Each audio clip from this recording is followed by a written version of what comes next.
Family என்ன பண்ணுறீங்க? எல்லோரும் நல்லா இருக்கீங்களா? பாருங்கள், எங்கள் ஊரில் வந்து மழை பெய்யுது. அதனால் வந்து இன்றைக்கி சூடாக அம்மா என்ன பண்ணிகிட்ருக்குறாங்கன்னா, உளுத்தங்கஞ்சி தான் செஞ்சிட்ருக்குறாங்க. அடுப்பில் வச்சுட்டு அவங்க அங்கே வேலை பார்த்துட்ருக்காங்க. நம்ம போய் உளுத்தங்கஞ்சியில் சர்க்கரையை போடுவோம். அம்மா அங்கே வந்துட்டுருக்குறாங்க, வேலை செஞ்சிட்ருக்குறாங்க உளுத்தங்கஞ்சி அடுப்பில் வச்சுட்டு. நாம் போய் பார்ப்போம் உளுத்தங்கஞ்சை.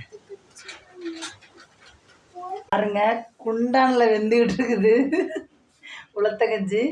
இருங்க பார்க்கலாம். எவ்வளோ சர்க்கரை போடணும் அப்படின்னு சொல்லலை உளுத்தங்கஞ்சியில். ஏதோ ஒரு குத்து மதிப்பாக நம்ம சர்க்கரை போடுவோம். நிறையா போட்டாலும் நல்லா தான் இருக்கும்.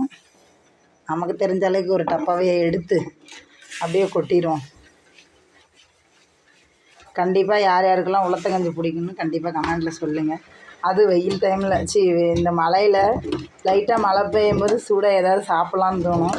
ஆனால் எங்கள் மம்மி என்ன பண்ணாங்க, யதார்த்தமாக செஞ்சாங்க உளுத்தங்கஞ்சி. யதார்த்தமாக செஞ்சதே மழை வந்து அதை ஒரு இதாக பண்ணி விட்டது. யதார்த்தமாக செஞ்சேன். பாருங்கள் ஃப்ரெண்ட்ஸ், ஒரு அட்டகாசம். மழையில் நனைஞ்சிக்கிட்டு தான் சாப்பிடுவேன்னு இங்கே ஒரு பொண்ணு மழையில் நனைஞ்சிக்கிட்டு சாப்பிட்றான்.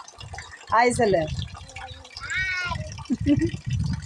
அவ்வளோ மழை பிடிச்சிருக்குதாம்மா. பாருங்கள், மழையில் எவ்வளோ இதாக மழை பேஞ்சு நின்றுச்சு.